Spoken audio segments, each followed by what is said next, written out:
shit's in the safe. Got me a spot out the way. Nigga just tryna be safe. Let's get some sports talk. I'm here on the jump. Paul George leaving last night's game in the second quarter with tightness in his left hamstring. Remember, PG sat out the first 11 games of the season recovering from shoulder surgery, but he's played in every game since his debut in November. How concerned are you, Matt, seeing this? I think he'll be all right. Yes. Just rest right now. Right now it's the dog days of the season. You know, guys are waiting to get to the All-Star break, and you know the game ramps up after All-Star break. But like I said, I just manage with caution. Yeah, Clippers are. That's what they're gonna do. They're gonna manage this.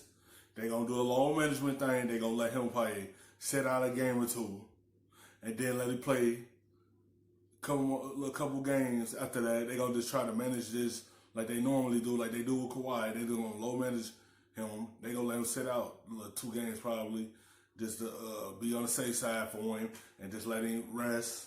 Then let him come back, because this is gonna be the stretch of the season now throughout to the All-Star break.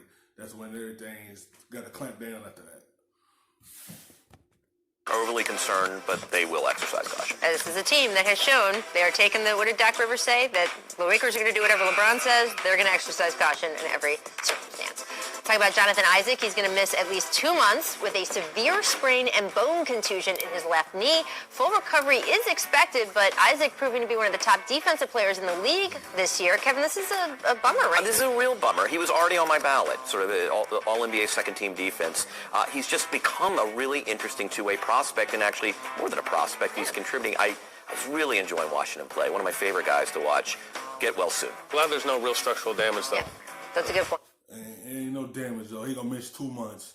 You know, freak accident always happen, though. It happened in sports. You know, wishing well when he come back. You know, continue to help this Orlando team grow. And so he'll be back, and he's got plenty of years ahead of him to make your ballot. Let's talk about the Nets backcourt. Could get a little boost on Saturday. No, not from that guy. It's from this guy. Woj reporting that Karis LeVert expected to return versus the Raptors this weekend. He's missed 7 weeks since having thumb surgery in November. Matt, are we ever going to see the Nets back at full strength? Because the other guy in the backcourt would be Kyrie Irving. Yeah, with all due respect to Karis, people care when is Kyrie coming back. You know, I don't really know what's going on. I don't think anyone knows what's going on. But, you know, good time to get Karis back on the court. Very talented young player, but I think the world is waiting to see when.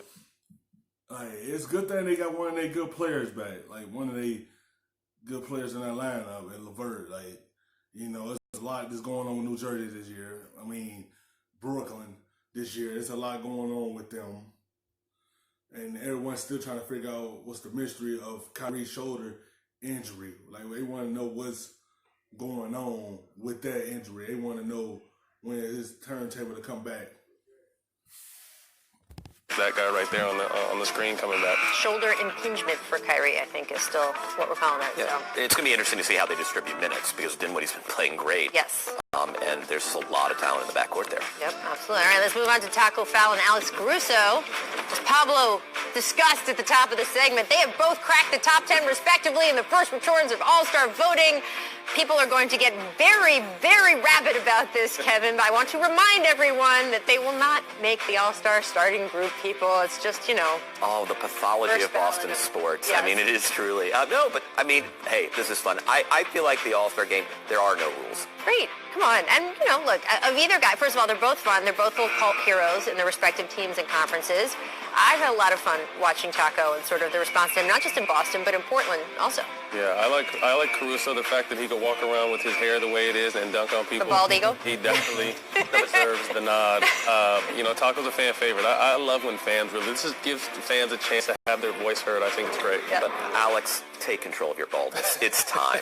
We all had to face it one Everyone point. is responsible for their ride it own till the wheels individual fall off, bro. choices. I'm just here to offer counsel. I want to revisit the news that broke earlier in the show. Adrian Wojnarowski reporting that the Pistons are escalating talks with several teams to trade Andre Drummond. The Hawks, one of the teams reportedly interested. Atlanta has discussed sending a package, this is according to Woj, that includes a 2020 first-round pick via the Brooklyn Nets and the salary cap relief of expiring contracts for Detroit, league sources said. A potential deal would include other assets also.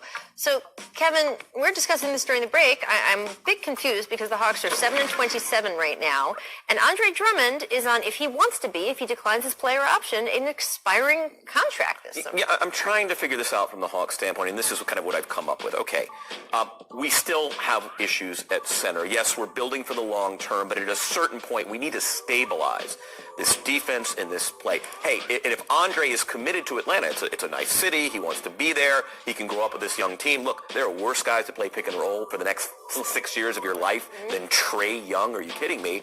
Look, I mean, not everybody has to be 20, 21, and 22, and I think they'd like to make a little progress. It's been a rough year in Atlanta. Yes, the expectations were measured, but they need something injected there. I mean, it's kind of been stale the last couple of months. You're talking about his age. I had to look it up because I'm going to confess, I thought he was older than he is. How old is he, Matt? 26.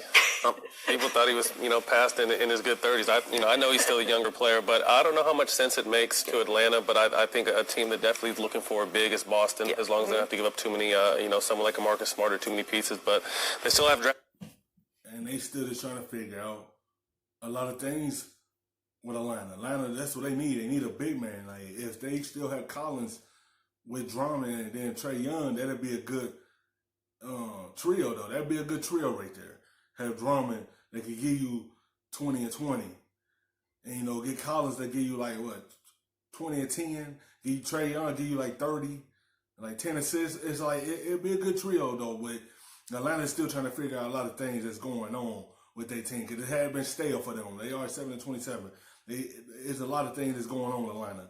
And Detroit, I just think they're just trying to, shuffle the deck and try to get this team back contending in the playoffs. Trying to getting this team back in order. I don't know what's the first step of letting drama go, but I just feel like they're just trying to shuffle the deck.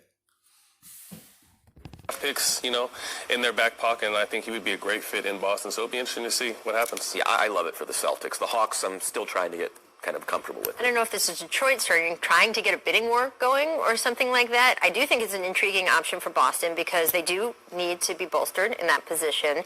And you look at most of the options out there, there are contracts and deals that would require them to, as you say, give up maybe a Marcus Smart, something they don't want to do. They love their strength at the wing. So if you could maybe get a guy like Drummond who might be at a lower price because he is on that potentially expiring contract, you can kind of have it both ways. I guess the assumption is in Atlanta with this deal they're talking about, and maybe in Boston too. Maybe once he's there and you get him in the door, you convince him to stay. Boston is a free agent destination for a lot of guys. Atlanta has not been as much of one, so maybe they figure this is how they can get a guy. But it's a great place, everybody. It's from amazing. Atlanta. So Denver's here for you, but then Atlanta. They got a lot of good young. Yeah, they got a lot of good young pieces, but is it going to transition to winning? Players want to go to a situation when they know it's going to be a process of them winning the next step, not continue losing. Players just want to be in the right place that going to be contagious of winning. That's the thing you're going to have the issue. If he going to want to be there, learn, term, and grow with that young team because he's still 26. He's still young. If he willing to grow with them to be able to help them start winning. Talent in Atlanta, though, so you land a piece like Drummond and continue to build around him. Him and Trae, like you said, him and Trae Young pick and roll duo would be trouble. But he has to stay.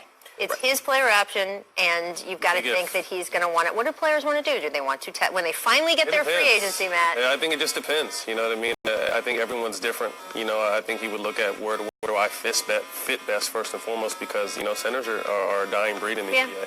And there'll be more money in 2021, but if he comes out this summer, he'll be one of the bells. He'll be like the bell at the ball. Him and Brandon Ingram, but Brandon Ingram was restricted. Maybe